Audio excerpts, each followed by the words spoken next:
নমস্কার বন্ধুরা, আশা করি আপনারা ভালো আছেন।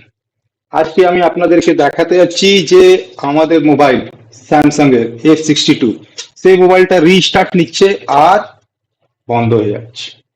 মোবাইলটা বুট করতে পারছে না পুরো। তো এটাকে কিভাবে আমরা সারাবো, আর এরম ভাবে অনেক কিছু জানার জন্য আমাদের চ্যানেলটাকে লাইক এন্ড সাবস্ক্রাইব করে দিন। আর যে কোনো রকম ভাবে ট্রেনিং আপনারা নিতে চান, সফটওয়্যার, হার্ডওয়্যার, ইএমটি, আনলক টুল, ইউএফআই, ডিজিটাল বক্স, আপনারা ট্রেনিং নিতে পারেন।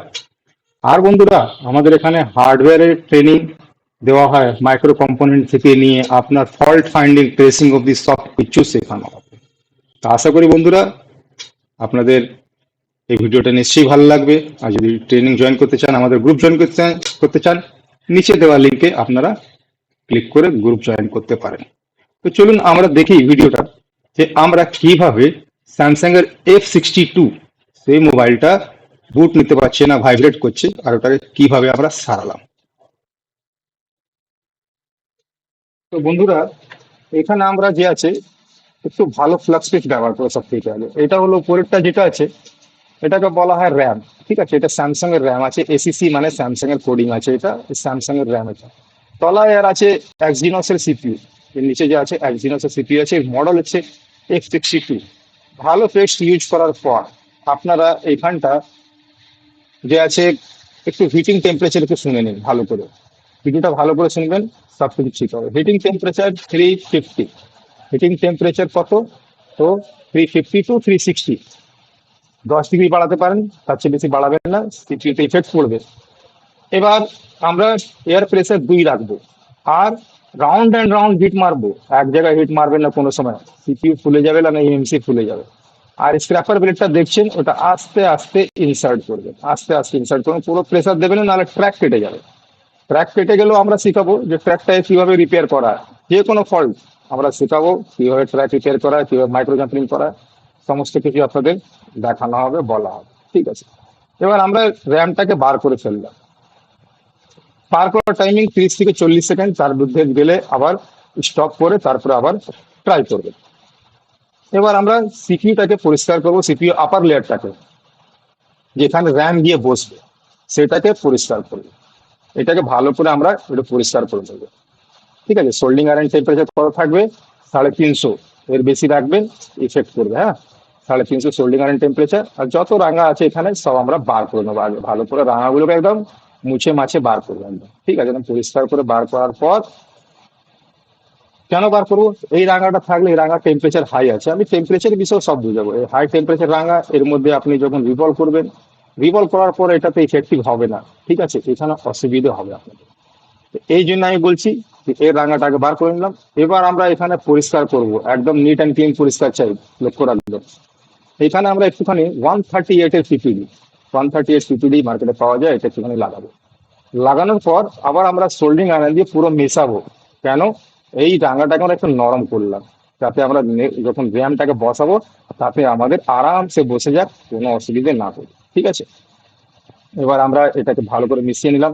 ভালো করে মিশিয়ে নেওয়ার পর এবার আমরা ডিসোল্ডার ওয়্যার দিয়ে ভালো করে সব জায়গায় রাঙা যত আছে কোম্পানি রাঙা সব বার করে নেবো। আমরা যে 138 লাগিয়েছি সেটাও বার করে নেবো ক্লিন ভাবে, একদম ভালোভাবে আমরা। আর হালকা হাতে কাজ করবেন, একদম সফট হ্যান্ডে, নাহলে স্ক্র্যাচ আসবে, এটাও লক্ষ্য রাখবেন। ঠিক আছে, ডিসোল্ডার ওয়্যার কোনটা ইউজ করেছি সেটা সব শেখানো হবে। ডিসোল্ডার ওয়্যার 2-3 রকমের পাওয়া যায়। ঠিক আছে, এবার এটাকে আমরা পরিষ্কার করে নিলাম একদম সেফ। মানে আপনার সিপিইউ উপর লেয়ারটা যেখানে আইসি বসবে ওইটা একদম পুরো একদম ক্লিন চাই। ঠিক আছে, একদম ফ্ল্যাট, কিছু নিচে হলে চলবে না, একদম ফ্ল্যাট আছে। এবার আমরা এটাকে সাইডে রেখে দিই। আমাদের পরিষ্কার পরিচ্ছন্ন হয়ে গেছে, এটা এটা আমরা এবার সাইডে রেখে দিই। কোন থিনার ইউজ করবো, কিভাবে করবো, সেইগুলো সব বোঝানো হবে। ঠিক আছে, এবার আমরা আগে এগোবো। এখানে দেখছেন পুরো একদম নিট অ্যান্ড ক্লিন আছে, ভালো করে দেখতে পাচ্ছেন আপনারা। এবার আমরা র্যামটাকে নিলাম, র্যামটাকে নিয়ে আইসি ক্লিনিং প্যাডে বসাবেন। এটা প্যাডটা একটা খাসিয়ত আছে, এটা খাস কাজ আছে এটা, যে এ আপনার কম্পোনেন্টকে ড্যামেজ হতে দেয় না। ওভার হিটিং হলে নিচে দেখুন ব্ল্যাক রঙের যে আছে হিট সিঙ্ক প্যাড আছে। হিট সিঙ্ক প্যাডের কাজ হচ্ছে আপনার কম্পোনেন্টকে ড্যামেজ হতে দেবে না। এখানে আমরা ভালো করে আবার 138 দিয়ে পুরোটাকে একদম পুরো র্যামটাকে পরিষ্কার করবো। হ্যাঁ, পুরো সব বলগুলোতে, কালো ডট গুলোতে ভালো করে উঠাবো। কালো ডট থাকলে রিভলিং ভালো হবে না, এটা লক্ষ্য রাখবেন। কালো ডট সব ভালো করে আমরা উঠাবো।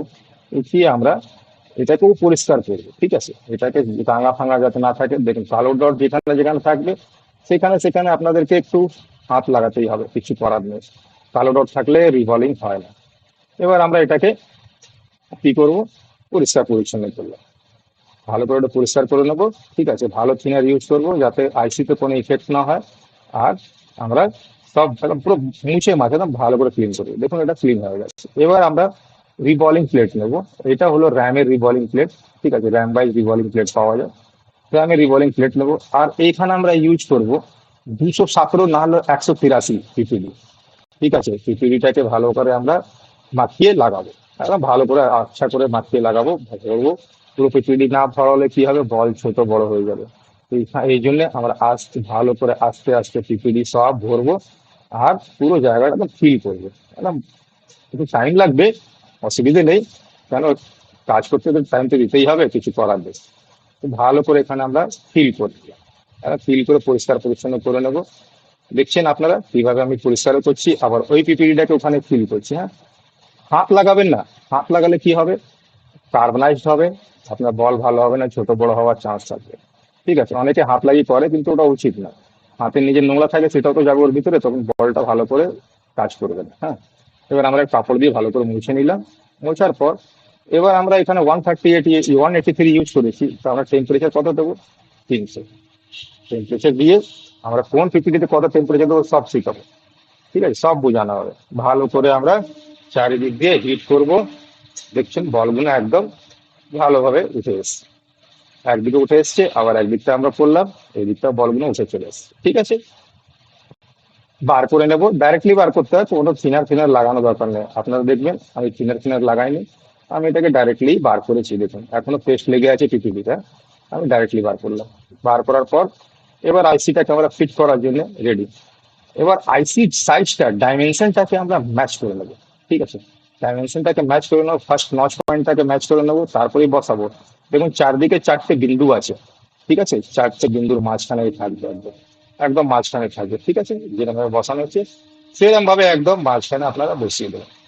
বসানোর পর এবার হিটিং যে আছে এখানে আপনার থাকবে 320, 320 হিটিং থাকবে, এয়ার থাকবে দুই, দুই এয়ার হিটিং 320। আমরা এক কর্নার দিয়ে হিট করে দ্বিতীয় কর্নারের দিকে যাব, ঠিক আছে। এখন আমরা হালকা পেস্ট দিয়েছি, অল্প পেস্ট দিয়েছি, বেশি পেস্ট দিবেন না, বেশি পেস্ট পরে দেবেন, দিতে পারেন, কিন্তু এখন না, এখন দিলে আইসি সাঁতার কাটবে, এদিক ওদিক পালাবে, ঠিক আছে। সেই জন্য আমরা এখন অল্প পেস্ট দিয়ে আইসিটাকে বসালাম। বসিয়ে এবার আমরা এক কর্নার দিয়ে হিট করে দ্বিতীয় কর্নারে যাব, ঠিক আছে। এক কর্নার দিয়ে হিট করা চালু করবো। হিটিং টাইম আপনি এখানে যে আছে 30 থেকে 40 সেকেন্ড হিটিং টাইম রাখছে। হ্যাঁ, তার মধ্যে আইসি পুরো ভালো করে হিট হয়ে যাবে, পিপিডি সব ফ্লাক্স পেস্ট, পিপিডি সব নরম হয়ে যাবে, ফ্লাক্স পেস্ট একদিক ওই দিক থেকে আর একটুখানি দিয়ে নেবেন। একটুখানি হিট করার পর আর একটু ফ্লাক্স পেস্ট আপনারা দিতে পারেন, এখানে একটুখানি আরো আমরা ফ্লাক্স পেস্ট ব্যবহার করতে পারবো, ঠিক। দেখছেন আমরা এখানে একটুখানি ফ্লাক্স পেস্ট ব্যবহার করে নেবো। এখন করিনি, আপাতত হিট করছি, করবো তো ফ্লাক্স পেস্ট এখানে আমরা ব্যবহার করবো। এবার নিলাম ফ্লাক্স পেস্ট আর একটুখানি, আর এক কর্নার দিয়ে একটুখানি করে দেবো আমরা, ঠিক আছে। একটুখানি করে এক কর্নার দিয়ে ভালো করে, যাতে আইসি গরম আছে, আইসিতে টাচ করবেন না, ফ্লাক্স পেস্ট একটুখানি এক কর্নার দিয়ে ঢুকিয়ে দেবেন। ফ্লাক্স পেস্ট চলে যাওয়ার পর আপনি আবার রাউন্ড অ্যান্ড রাউন্ড হিট মারতে হবে, কথাটা শুনবেন। হিট মারা এখন চালু হয়নি, কিন্তু রাউন্ড অ্যান্ড রাউন্ড হিট মারা হবে। এবার আইসিটা যখন ফ্লাক্স পেস্ট পুরোটা ভিতরে চলে যাবে, ঠিক আছে, আইসি পুরো নরম হয়ে যাবে, পিপিডি নরম হয়ে যাবে, আর নিচের লেয়ারটাও আমরা পরিষ্কার করেছি, নিচের লেয়ার সঙ্গে ভালো করে বসে যাবে, ঠিক আছে। ভালো করে যখন বসে যাবে তা আমরা কি করবো, এটাকে অ্যাডজাস্ট করবো, এটাকে বলা হয় অ্যাডজাস্ট করা। একটুখানি মাইক্রো এমএম আমরা এটাকে নাড়াবো, মাইক্রো এমএম, একদম মাইক্রো এমএম। যদি না নড়ছে তাহলে চুপচাপ থাকবে, আবার ফিউজারটাকে সরিয়ে নেবো। বেশি জোর নড়ে গেলে কিন্তু সব বল আবার সেই কাহিনি, আবার রিভলভ করতে হবে, আবার বসাতে হবে, ঠিক আছে। একদম মাইক্রো এমএম, এটা প্র্যাকটিসের জিনিস আছে, সব শিখাবো কিভাবে প্র্যাকটিস করবেন, সব বোঝাবো। দেখুন মাইক্রো এমএম একটু আমি নাড়িয়ে দিলাম, এখানটা দেখলেন আপনারা এখন। আবার উল্টো দিক দিয়ে আমি একটুখানি আবার এক মাইক্রো এমএম একটু আরো নাড়িয়ে দেবো এটাকে, ঠিক আছে। এটাকে বলা অ্যাডজাস্ট করা, আইসি অ্যাডজাস্ট করা, ঠিক আছে। আইসিটাকে ভালো করে অ্যাডজাস্ট না করলে আপনার আইসি বসে কি বসেনি সেটা বোঝাই যাবে না, ঠিক আছে। অনেক পদ্ধতি আছে এই কাজের জন্য।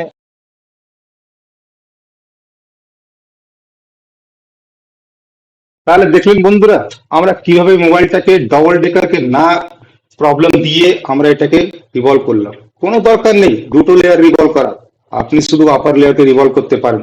আমি পুরো প্রসেস শিখিয়ে দেবো, সিলিন্ড্রিক্যাল ডবল ডেকার যেটা সিলিন্ডার থাকে ওইটাও শিখিয়ে দেবো, সমস্ত রকমের ডবল ডেকার কিংবা আপনার এমএমসি প্রোগ্রামিং, সিপিইউ কিভাবে রিভলভ করা হয়, ছোট আইসি বড় আইসি সব আইসি রিভলভিং আমাদের শেখানো হয়। তো আশা করি আপনারা এই চ্যানেলটাকে লাইক এন্ড সাবস্ক্রাইব করে দিয়েছেন, তাতে নেক্সট ভিডিও আপনারা যাতে ভালোভাবে দেখতে পারেন। আপনাদের ভিডিও দেখার জন্য অনেক অনেক ধন্যবাদ। বাই।